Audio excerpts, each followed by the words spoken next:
Sa ngalan ng Ama at ng Anak at ng Espiritu Santo, Amen. ang pagpapala ng ating Panginoong Jesucristo, ang pag-ibig ng Diyos Ama, at ang pagkikipagkaisa ng Espiritu Santo naway sumainyong lahat. At sumaiyo rin. Mga kapatid kay Kristo at mga kadiboto, muli tayo ay tinipon ng ating Nuestro Padre, Jesus Nazareno, bilang kaanib ng angka ng Diyos.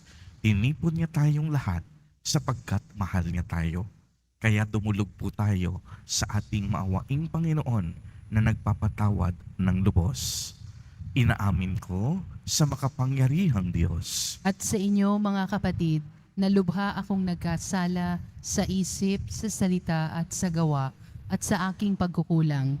Kaya isinasamo ko sa mahal na Birheng Maria, sa lahat na mga anghel at mga banal, at sa inyo, mga kapatid, na ako'y panalangin sa Panginoong ating Diyos. kaawaan tayo ng makapangyarihang Diyos. Patawarin tayo sa ating mga kasalanan at patnubayan tayo sa buhay na walang hanggan. Amen. Panginoon, kaawaan mo kami. Panginoon, kaawaan mo kami. Kristo, kaawaan mo kami. Kristo, kaawaan mo kami. Panginoon, kaawaan mo kami. Panginoon, kaawaan mo kami. Manalangin tayo. Ama naming makapangyarihan, bagaman lagi mong ginaganap ang pagliligtas sa lahat, subalit ngayon higit mo itong kinupusang aming ikagalak. Tunghayan mo kaming iyong mga hinirang upang ang iyong pagtulong at paglingap na maaasahan ay siyang magpatatag sa mga kaanib ng iyong sambayanan at sa mga magiging kaanib pa sa pagsapit ng pagkabuhay sa pamamagitan ni Jesucristo kasama ng Espiritu Santo magpa sa walang hanggan. Amen. Magsiupo muna po ang lahat.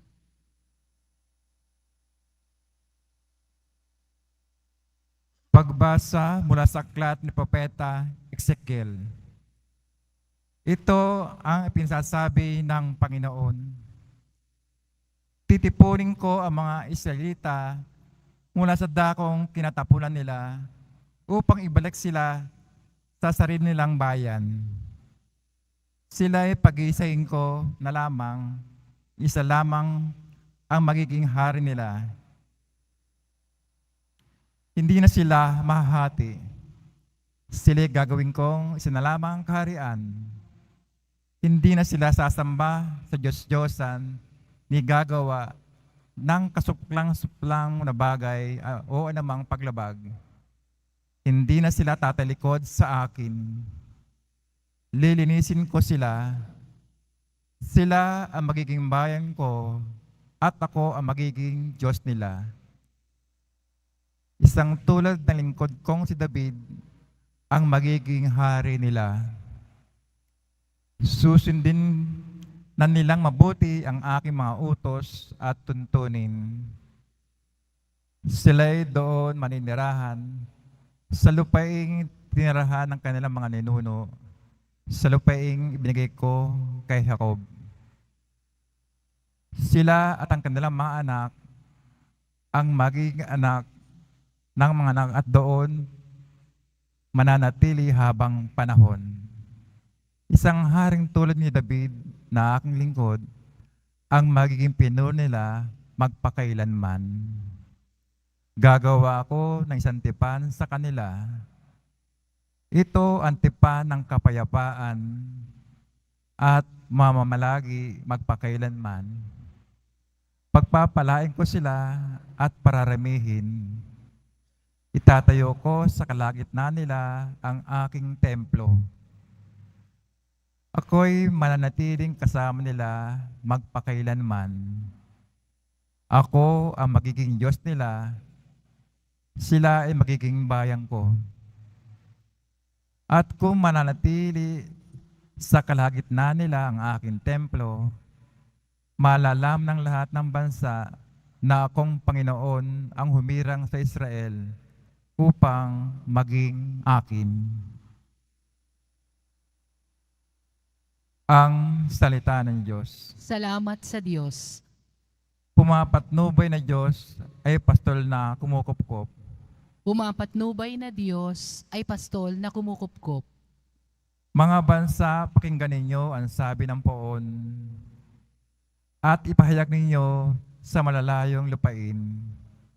Pinapangalat ko ang mga anak ng Israel, ngunit sila'y muli kong titipurin at aalagaan, gaya ng pagbabantay ng isang pastol sa kanyang mga tupa. Pumapatnubay na Diyos ay pastol na kumukupkop. Sapagkat tinubos ng poon si Jacob at pinalaya sa kapangyarihan ng kaaway na lubang makapangyarihan at malakas. Akit sila nagsisigawan sa tuwa patungo sa bundok ng Sion, tigib ng kaligayahan dahil sa pagpapala ng poon. Pumapatnubay na Diyos ay pastol na kumukupkop. Kung magkagayon, sasayaw sa katuwaan ang mga dalaga. Makikigalak pati mga binata't matatanda. Ang kanilang dalamhati ay magiging tuwa. Papalitan ko ng kagalakan ang kanilang kalungkutan. Pumapatnubay na Diyos ay pastol na kumukupkop. Magsitayo po ang lahat. Nagpupuri kami sa'yo, Panginoong Jesucristo. Nagpupuri kami sa'yo, Panginoong Jesucristo. Sinabi ng pong mahal, kasamaan ay layuan, kasalan ay pagsisihan. Kayo ay magbagong buhay, magbaliklom na tunay.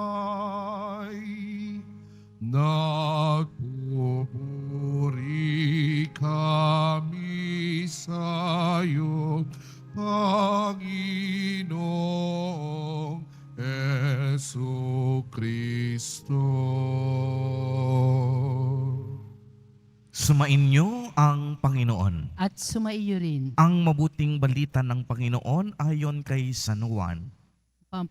Papuri sa iyo, Panginoon. Noong panahong iyon, marami sa mga Hudyong dumalaw kay Maria ang nakakita sa ginawa ni Jesus at nanalig sa kaniya. Ngunit ang ilan sa kanila'y pumunta sa mga Pariseyo at ibinalita ang ginawa ni Jesus. Kaya tinipon ng mga punong saserdote at ng mga Pariseyo ang mga kagawad ng Sanhedrin. Ano ang gagawin natin? Wika nila. Gumagawa ng maraming kababalaghan ang taong ito.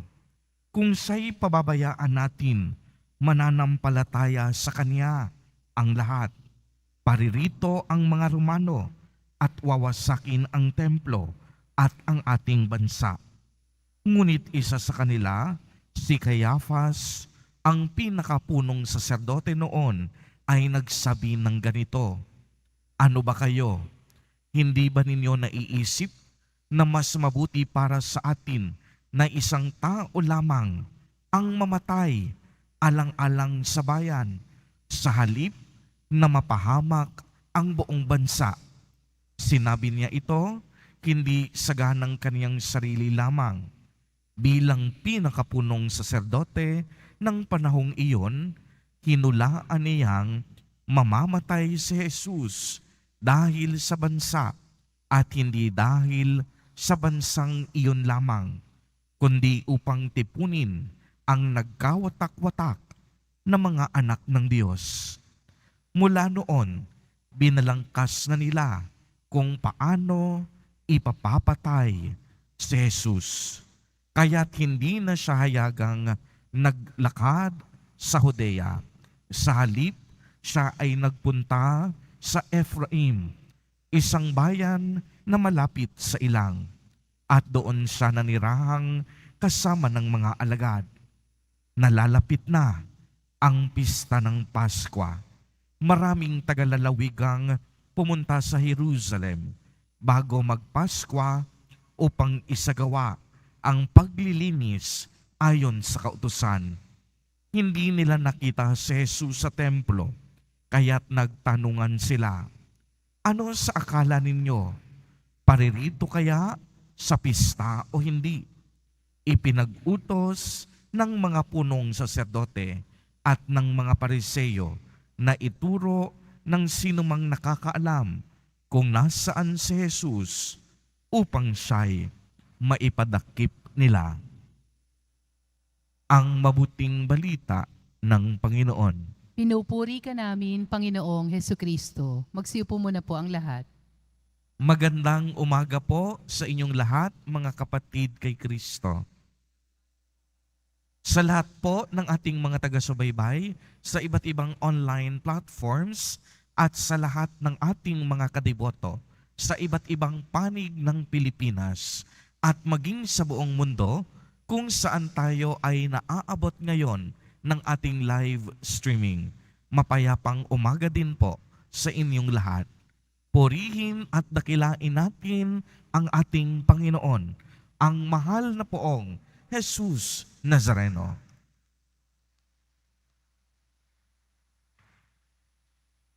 Mga kapatid kay Kristo at mga kadiboto, malugod po namin kayong tinatanggap sa Basilica Minor at Pambansang Dambana ni Jesus Nazareno. Maliwanag po ang narinig natin sa ating ebanghelyo. Narinig natin ang masama o hindi magandang balak ng mga punong saserdote, matatanda ng bayan, ng mga Pariseo, ng mga Saduceo, at ng eskriba laban kay Jesus Nazareno. Marami na silang naririnig na mga ginagawa at ipinapangaral ni Jesus. Higit nilang kinababahala ang pagdami ng mga taong sumusunod sa ating mahal na poong Jesus Nazareno. At mas higit nilang pinangangamba ay binuhay noon ni Jesus Nazareno ang kaniyang kaibigan na si Lazaro. Kaya nais ng ilang mga pinuno na siya'y ipadakip at ipapatay dahil marami ng tao ang patuloy na nananalig at sumasampalataya sa Kanya. Subalit sabi naman ng iba na huwag kumilos ng pabugso-bugso sapagkat aalsa ang taong bayan laban sa mga pinuno o mga saserdote. Kaya ang mungkahi ni Caiaphas ay mas mabuti na isang tao ang ipapatay kaysa ang buong bayan ng Judea ang magdusa. Sinabi rin ni Caiaphas na dapat mamatay si Jesus Nazareno upang pagtipunin ang mga nagkawatak-watak na mga anak ng Diyos. At ito nga po ang mangyayari. Subalit hindi sa kagustuhan ng mga pinuno, kung hindi magaganap ito ayon sa dakilang plano ng Diyos Ama. Alam nating lahat na inggit ang nag-udyok sa kanila upang gawin ito laban kay Jesus Nazareno. Magtagumpay man sila sa kanilang plano, pero sa bandang huli, ang tunay na mangingibabaw ay ang plano ng Diyos. Ang kamatayan ni Jesus Nazareno ay para sa kaligtasan ng sanlibutan at ang kaniyang kamatayan ang magiging dakilang tanda ng walang patid na pagmamahal ng Ama para sa kaniyang mga nilikha. pagmamahal para sa ating lahat na punong-puno ng pagkukulang at kasalanan. Alam po ninyo, tunay ngang nakalulungkot isipin sa ating pagninilay na kung sino pang gumagawa ng mabuti ay ang siya pang napapahamak. Kung sino pa ang mabuti, siya pa ang sinisiraan at hinihila pababa.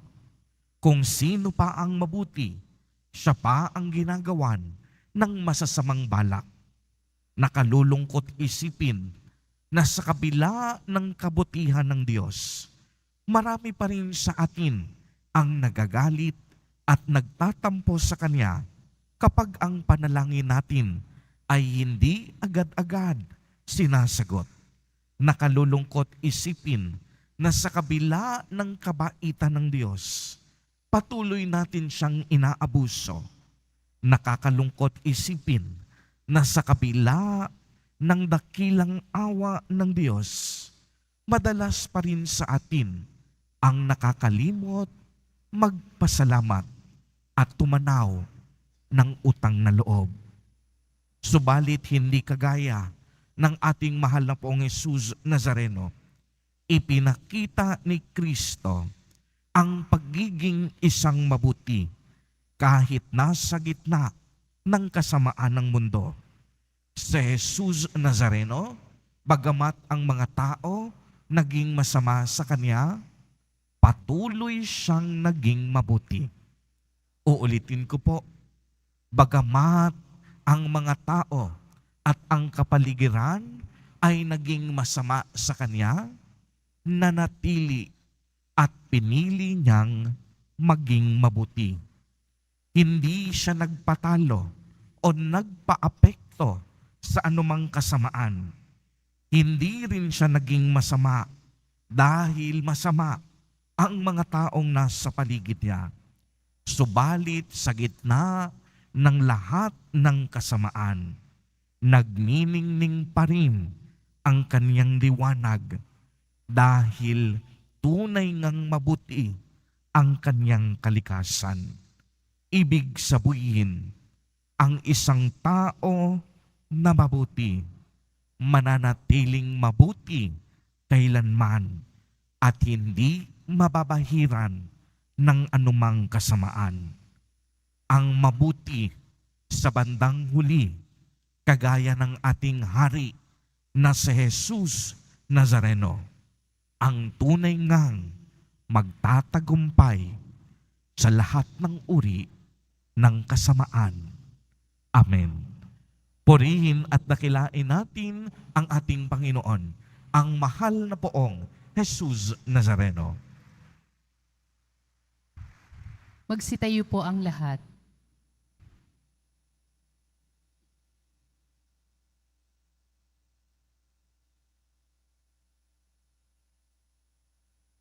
Minamahal kong mga kapatid, manalangin tayo sa Diyos na ating Ama upang tulad ni Kristo maging matatag tayo sa pagharap sa buhay at sa mga pagsubok. Sa bawat panalangin at kahilingan, ang atin pong itutugon, Ama, gawin mo kaming kalugod-lugod na handog sa iyo. Ama, gawin mo kaming kalugod-lugod na handog sa iyo. Ang mga hindi Kristiyano naway makakilala kay Jesus na namatay para sa lahat. Manalangin tayo.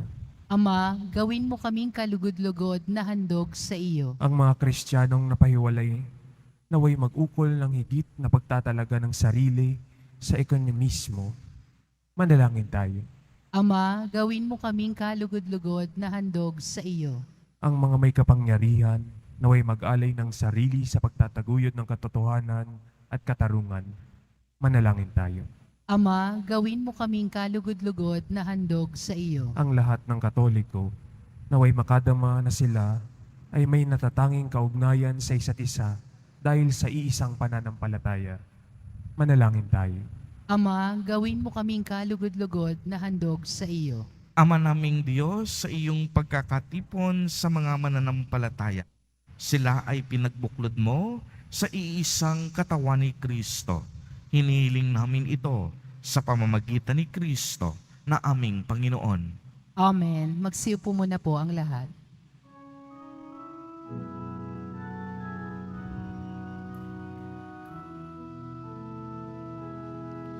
Sa'yo ang aming handog, ang tinapay at alak na ito, handog ng iyong bayang sumasamot, humihingi ng patawad mo. Sa pagsunod sa utos mo, nalulugod akong labis, di masukat ang galak ko, pagkat aking iniibig. Sa'yo ang aming handog, ang tinapay at alak na ito, handog ng iyong bayang sumasamot, humihingi ng patawad mo. Magsitayo po ang lahat. Manalangin kayo mga kapatid upang ang paghain natin ay kalugdan ng Diyos amang makapangyarihan. Tanggapin nawa ng Panginoon itong paghahain sa iyong mga kamay, sa kapurihan niya at karangalan, sa ating kapakinabangan at sa buong sambayanan niyang banal. Ama naming lumikha, kami ay iyong dinudulutan ng walang hanggang buhay sa pagpapahayag namin ng pagsampalataya sa iyong ngalan, sa pagdiriwang ng muling pagsilang noong kami ay binyagan. Tanggapin mo ang aming mga alay at panalangin upang ang mga umaasang magiging kaanib ng sambayanan ay huwag masiphayo sa kanilang inaasam, at ang mga umaasang patatawarin sa kasalanan ay tumanggap sa kanilang nilulunggating makamtan sa pamamagitan ni Jesucristo, kasama ng Espiritu Santo, magpa sa walang hanggan. Amen. Sumainyo ang Panginoon. At sumaiyo rin. Itaas sa Diyos ang inyong puso at diwa. Itinaas na namin sa Panginoon. Pasalamatan natin ang Panginoong ating Diyos. Marapat na siya ay pasalamatan. Ama naming makapangyarihan, tunay ngang marapat na ikaw ay aming pasalamatan sa pamamagitan ni Jesucristo na aming Panginoon, sa pagpapakasakit ng giliw mong anak, ang sangkatauhay minarapat mong magpahayag ng iyong dakilang pag-ibig sa lahat, na pawang nais mong tubusin ng Mesiyas sa harap ng iyong kadakilaan, kapos ang dila naming magsaysay, sa pag-ibig na makapangyarihan, sa krus ay itinanghal, sa krus ipinasyang patawarin ang mga tao, sa krus nagtagumpay ang ipinangakong Kristo. Kaya kaisa ng mga anghel na nagsisiawit ng papuri sa iyo, nang walang kumpay sa kalangitan, kami nagbubunyi sa iyong kadakilaan. Santo, Santo, Santo, Panginoong Diyos ng mga hukbo, napupuno ang langit at lupa ng kadakilaan mo, o sana sa kaitaasan, pinagpala ang naparirito sa ngalan ng Panginoon, o sana sa kaitaasan, magsiluhod po ang lahat. Ama naming banal, ikaw ang bukal ng tanang kabanalan. Kaya't sa pamamagitan ng iyong Espiritu, ay gawin mo pong banal ang mga kaloob na ito, upang para sa amin ay maging katawan at dugo ng aming Panginoong Hesukristo. Bago niya pinagtiis ang kusang loob na maging handog, hinawakan niya ang tinapay, pinasalamatan kaniya, pinagati-hati niya iyon, iniabot sa kaniyang mga alagad at sinabi, "Tanggapin ninyong lahat ito at kanin. Ito ang aking katawan na ihahandog para sa inyo."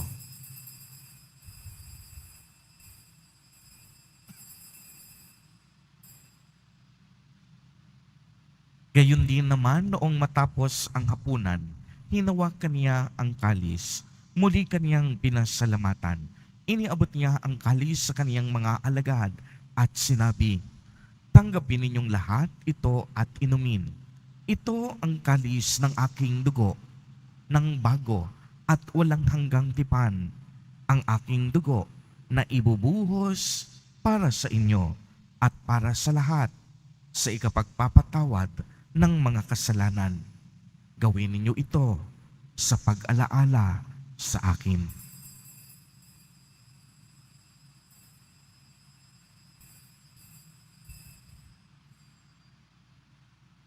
Magsitayo po ang lahat. Ipagbunyi natin ang misteryo ng pananampalataya. Si Kristo'y namatay, si Kristo'y nabuhay, si Kristo'y babalik sa wakas ng panahon. Ama, ginagawa po namin ngayon ang pag-alaala sa pagkamatay at muling pagkabuhay ng iyong anak. Kaya't iniaalay namin sa iyo ang tinapay na nagbibigay buhay at ang kalis na nagkakaloob ng kaligtasan. Kami po'y nagpapasalamat dahil kami iyong minarapat na tumayo sa harap mo para maglingkod sa iyo. Isinasamo namin na kaming magsasalo-salo sa katawan at dugo ni Kristo ay mabuklod sa pagkakaisa sa pamamagitan ng Espiritu Santo. Ama, lingapin mo po ang iyong simbahang laganap sa buong daigdig. Puspusin mo kami sa pag-ibig kay isa ni Francisco na aming Santo Papa at ni Jose na aming Obispo at ng Tanang Kaparian. Alalahanin mo rin ang mga kapatid naming nahimlay nang may pag-asang sila'y muling mabubuhay. Gayon din ang lahat ng mga pumanaw. Kaawaan mo po sila at patuloyin sa iyong kaliwanagan. Kaawaan mo at pagindapatin kaming lahat na makasalo sa iyong buhay na walang wakas kay isa ng mahal na Birheng Maria na ina ng Diyos, ng kabiyak ng puso niyang si San Jose, kay isa ng mga apostol ni San Juan Bautista, San Lorenzo Ruiz de Manila, at San Pedro Calungsod, at ng lahat ng mga banal na namuhay dito sa daigdig ng kalugod-lugod sa iyo. Maipagdiwang nawa namin ang pagpupuri sa ikararangal mo sa pamamagitan ng iyong anak na aming Panginoong Hesus Kristo. Sa pamamagitan ni Kristo, kasama niya at sa Kaniya, ang lahat ng parangal at papuri ay sa iyo, Diyos amang makapangyarihan, kasama ng Espiritu Santo, magpa sa walang hanggan. Amen. Amen. Amen. Amen.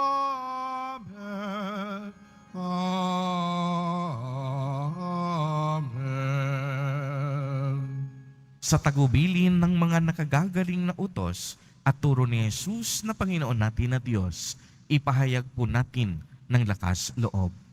Ama namin, sumasalangit ka. Sambahin ang ngalan mo, mapasa amin ang kaharian mo, sundin ang loob mo dito sa lupa para nang sa langit. Bigyan mo kami ngayon ng aming kakanin sa araw-araw at patawarin mo kami sa aming mga sala para nang pagpapatawad namin sa nagkakasala sa amin.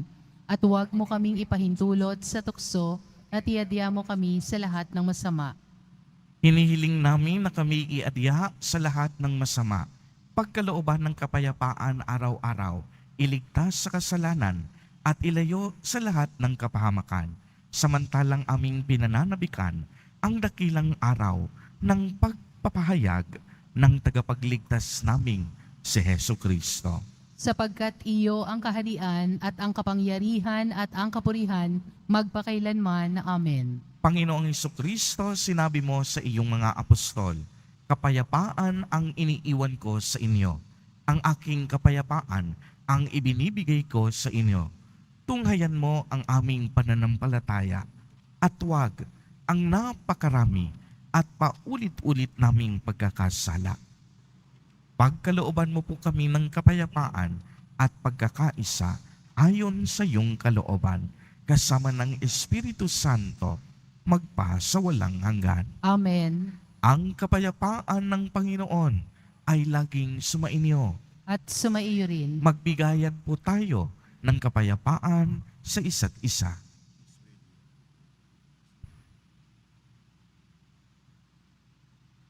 Kordero ng Diyos na nag-aalis ng mga kasalanan ng sanlibutan, maawa ka sa amin. Kordero ng Diyos na nag-aalis ng mga kasalanan ng sanlibutan, maawa ka sa amin.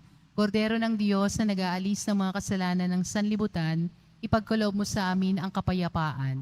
Magsiluhod po ang lahat. Mga kapatid kay Kristo at mga kadiboto, narito ang ating Nuestro Padre, Jesus Nazareno. Lumapit po tayo sa Kanya at magbalik loob. Siya ang kordero ng Diyos. Siya ang nag-aalis ng mga kasalanan ng sanlibutan. Mapapalad po tayo na inaanyayahan sa Kaniyang piging. Panginoon, hindi ako karapat-dapat na magpatuloy sa iyo, ngunit sa isang salita mo lamang ay gagaling na ako. Ipagsanggalang nawa tayo ng katawan at dugo ni Kristo para sa buhay na walang hanggan. Amen.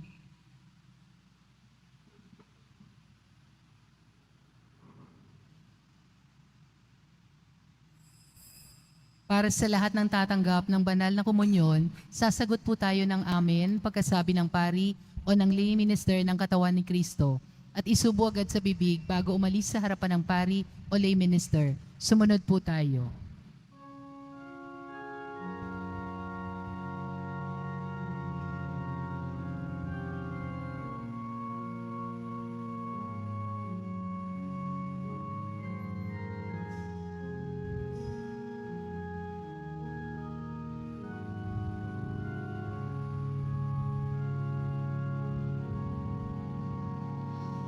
Manalangin tayo. Ama naming mapagmahal, kaming iyong pinapagsalo sa katawan at dugo ng anak mo ay maging hindi nawa naiiba sa Kanya. Sa pagtataglay ng buhay mong sa amin ay Kaniyang pamana. Kasama ng Espiritu Santo, magpa sa walang hanggan. Amen. Sumainyo ang Panginoon. At sumaiyo rin. Pagbabasbas. Mahal na poong Jesus Nazareno, inihayag mo sa pamamagitan ng krus ang walang maliw na pag-ibig ng Diyos sa sangkatauhan. Pakinggan mo ang kahilingan ng iyong angkan na nagsusumamo sa iyo. Makamtanawa nila ang iyong katugunan at tanggapin ang kasagutan na may utang na loob na tinatanaw. Basbasan din po ninyo ang mga daladala nilang mga imahen at dasalan.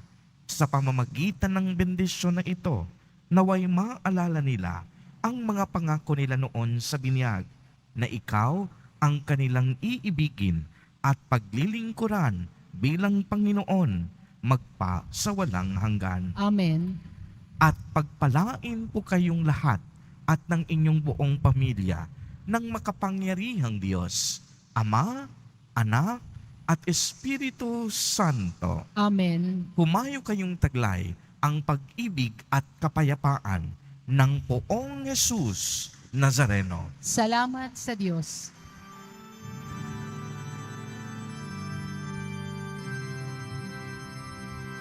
Nuestro Padre Jesús Nazareno, sinasamba ka namin, pinipintuho ka namin, aral mo ang aming buhay at kaligtasan. Nuestro Padre Jesús Nazareno, iligtas mo kami sa kasalanan. Ang krus mong kinamatayakan ay sagisag ng aming kaligtasan. Nuestro Padre Jesus Nazareno, dinarangal ka namin. Nuestro Padre Jesus Nazareno, nilulwalhati ka namin. Nuestro Padre Jesus Nazareno, dinarangal ka namin. Nuestro Padre Jesus Nazareno, nilulwalhati ka namin.